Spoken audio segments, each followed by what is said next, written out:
गुड़गांव हरियाणा की Fortune fish producer company अन्य प्रदेशों की तर्ज पर छत्तीसगढ़ प्रदेश के मछली पालक किसानों को भी सब्ज बाग दिखाकर करोड़ों का चूना लगाकर फरार हो गई है, जिसकी ठगी का शिकार होने के बाद प्रदेश सहित जिले के मछली पालक किसान न्याय के लिए दर दर भटक रहे हैं। तालाब की ओर टकटकी लगाकर देखते यह मछली पालन करने वाले वह किसान हैं जिन्हें हरियाणा की एक कंपनी ने सब्ज बाग दिखाकर ठग लिया है और अब यह सभी प्रशासनिक महकमों का दरवाजा खटखटा रहे हैं कि कोई तो इनकी मदद करो और इनके खून पसीने की कमाई जो हरियाणा की कंपनी लेकर फरार हो गई है उसे वापस दिला दो।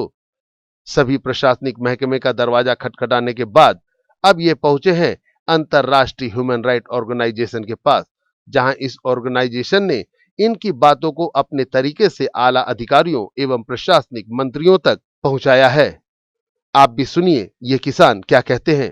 इसमें मेरा जो अमाउंट लगा है, मेरा एजेंट है राजकुमार जायसवाल, उनके माध्यम से मुझे जानकारी मिला है और उनके साथ में सुबीर भंडारी भी थे।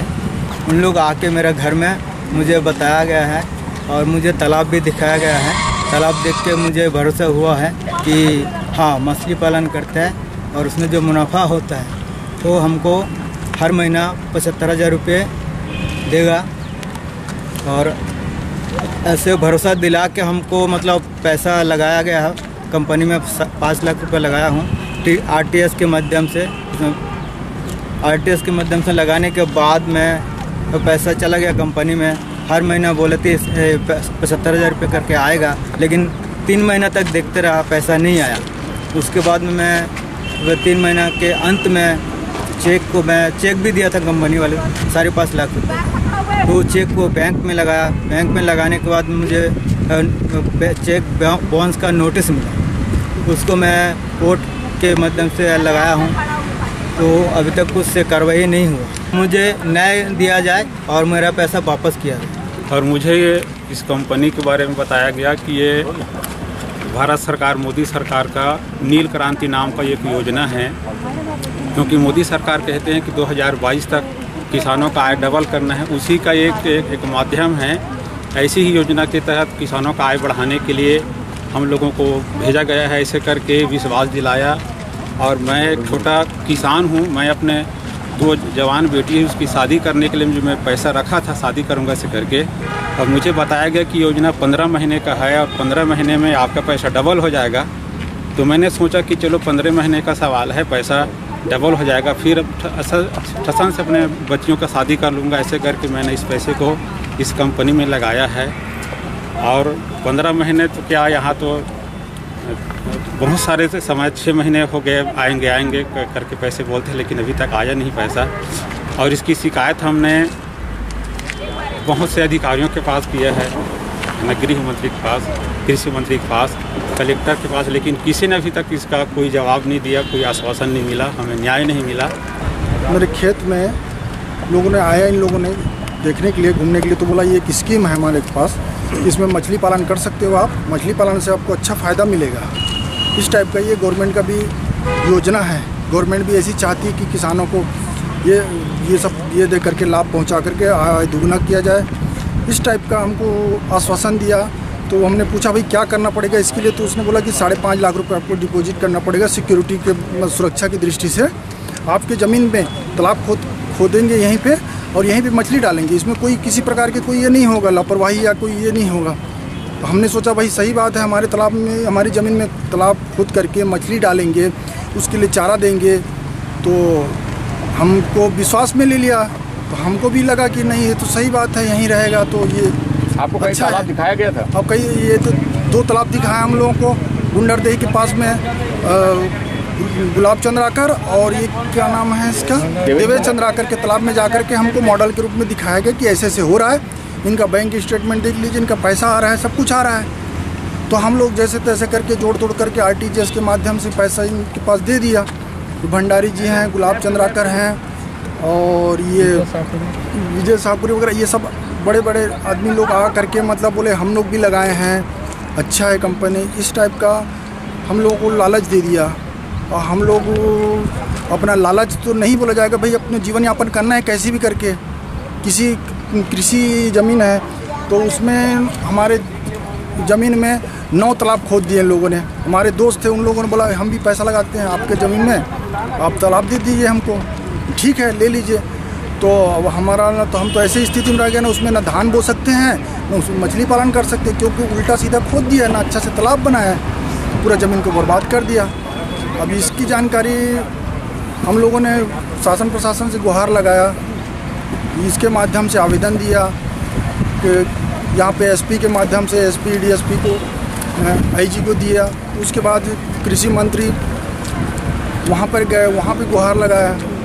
अंतर्राष्ट्रीय ह्यूमन राइट ऑर्गेनाइजेशन की उपाध्यक्ष और कानूनी सलाहकार एडवोकेट यामिनी बघेल ने इन भोले भाले मछली पालन करने वाले किसानों के साथ हुई ठगी के बारे में प्रेस मीडिया को जानकारी दी।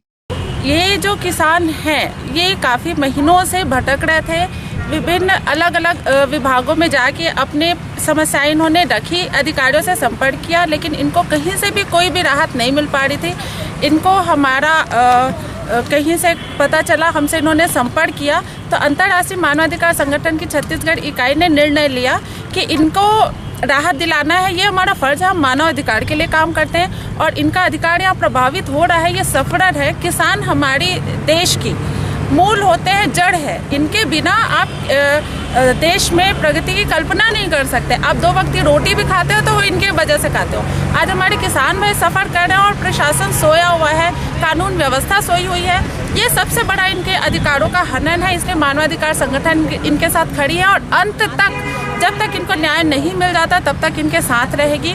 मई के महीने से हमने सभी विभागों में मंत्रियों के समक्ष इनके जो भी समस्याएं रखी है विथ डॉक्यूमेंट ट्रांजैक्शंस, सारी इसमें जो ट्रांजैक्शन हुए, अकाउंट ट्रांजैक्शन हुए, डिटेल है, चेक्स है, एग्रीमेंट है, सारे डॉक्यूमेंट, सारी चीज़ें हमने प्रोवाइड की हुई है। फिर भी अब तक के कहीं से भी सफिशिएंट आंसर नहीं मिला है। ये बहुत दुर्भाग्यपूर्ण है कि जहां उनके पास एक एक्सक्यूज हमेशा से रहा है कि हम इंक्वायरी कर रहे हैं, जहां ऑलरेडी सारी चीज़ें प्रेजेंट उनके सामने की गई हैं, आज तक वो हमको ये बताने में भी सक्षम नहीं है कि उनके सामने क्या समस्या आ रही है कि दोषियों के खिलाफ कार्रवाई अब तक नहीं हुई है।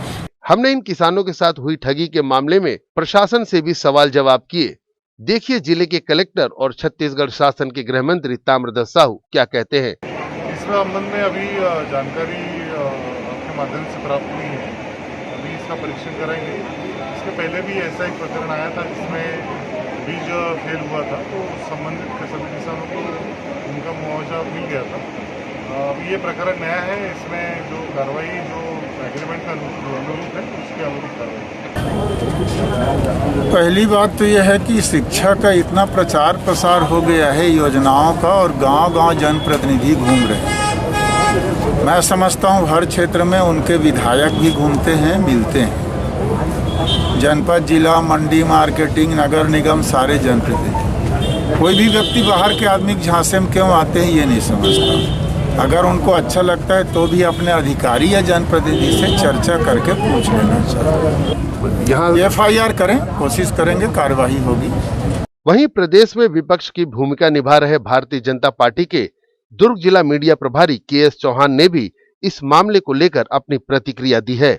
देखिए, ये वाली जो कंपनी है, जो हरियाणा की गुड़गांव वाली जो कंपनी है, वो पहले भी दूसरे राज्यों में इस टाइप के फ्रॉड्स कर चुकी है, और जिसकी भनक राज्य सरकार में पहले कुछ लोगों को थी, लेकिन उसके बावजूद भी वो यहाँ पर पैर पसार सकती है। तो इसका मतलब कि किसी की मिली भगत के साथ ही ये सब चीज़ें फ्रॉड किया जा सकता है। जो बहुत करोड़ों रुपए का यहाँ पर जो फ्रॉड हुआ है वो बिना मिली भगत के नहीं किया जा सकता।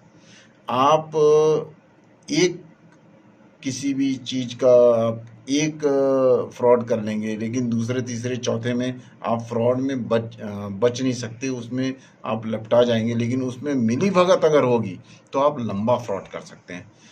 मेरी गुजारिश है, ऐसे किसी भी कंपनी से बचें जिसमें आपको अनुभव ही नहीं है। ऐसे कोई भी निवेश आप मत करें जिसमें आपको अनुभव ही नहीं है, और ऐसे लोभ लुभाने जो प्रोजेक्ट्स होते हैं उसमें तो एकदम बहुत ज़्यादा बचें, क्योंकि उनका अस्तित्व नहीं है। अगर मान लीजिए कि उस कंपनी का अस्तित्व छत्तीसगढ़ में ही होता तो एक एक तब भी एक भरोसेमंद चीज़ होती है, लेकिन दूसरे राज्य की इस टाइप की कंपनी यहाँ पर करके आ चुकी है। और पहले उसने ना ही तो कोई नमूना बताया है कि ऐसा जो मत्स्य पालन का जो उन्होंने यहाँ पर प्रोजेक्ट बता रहे थे, ऐसा कोई नमूना भी नहीं था पहले कभी बाहर में। लेकिन उसके बावजूद भी लोगों ने उसमें इन्वेस्ट किया और वो लेके भाग गए। इसमें बहुत हद तक हमारी जनता की जागरूकता का भी प्रश्न उठता है, और इस टाइप के राज्य सरकार को भी ऐसे जागरूकता के कुछ न कुछ कार्यक्रम बनाने चाहिए, ऐसे कुछ एड्स भी देने चाहिए जिससे लोग जागरूक हो सकें और इस टाइप के फ्रॉड्सों से बच सकें। आज शायद शासन प्रशासन के खामोश होने की वजह से ही प्रदेश और जिले के मछली पालन करने वाले किसान दर दर भटक रहे हैं और इनकी सुनने वाला कोई भी नहीं। शासन प्रशासन के ढुलमुल रवैये से कहीं ना कहीं इनकी मिलीभगत होने की बू भी आ रही है। लेकिन अब मामला अंतर्राष्ट्रीय ह्यूमन राइट ऑर्गेनाइजेशन ने अपने हाथ में ले लिया है। देखना होगा कि ऑर्गेनाइजेशन किस तरह से ठगे गए इन भोले भाले किसानों को उनका हक दिला पाती है। ग्रैंड एशिया न्यूज के लिए भिलाई से संतोष शर्मा की रिपोर्ट।